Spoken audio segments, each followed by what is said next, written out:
আসসালামু আলাইকুম রহমতুল্লাহ। পবিত্রময় হজকে সামনে রেখে আমাদের কাছে কোরবানি কেন্দ্রিক অসংখ্য অগণিত প্রশ্ন উপস্থিত হয়েছে। তার মধ্যে অন্যতম একটি প্রশ্ন হয়েছে, কোরবানি কার নামে দিতে হয়? এই প্রশ্ন আমাদের কাছে প্রতি বছরই বারংবার ঘুরে আসে। কোরবানিকে আল্লাহর নামে দেব নাকি কোনো ব্যক্তির নামে দেব? মূলত কোরবানি হবে আল্লাহ সুবহানাহু ওয়া তাআলার নামেই, কারণ আল্লাহ তাআলা বলেন, লা ইয়ানালাল্লাহা লুহুমুহা ওয়ালা দিমাউহা ওয়ালাকিন ইয়ানালুহুত তাকওয়া মিনকুম। আপনি কিংবা আমি যে কোরবানি প্রদান করছি সেগুলো গোস্ত, সেগুলো রক্ত মহান আল্লাহ সুবহানাহু ওয়া তাআলার কাছে পৌঁছে না। পৌঁছে কি?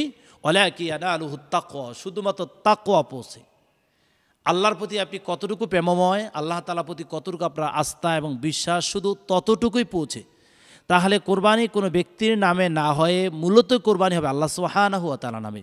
যে ব্যক্তি কোরবানি পশু জবাই করবেন, অথবা আপনি কিংবা আমি, অথবা যিনি ভালো জানলেওয়ালা, তিনি যদি কোরবানি পশু জবাই করেন, শুধু যদি এতটুকুই বলেন বিসমিল্লাহ আল্লাহু আকবার বলো, যদি কোরবানি করেন, তাহলে আপনার কোরবানি পরিপূর্ণ হয়ে যাবে।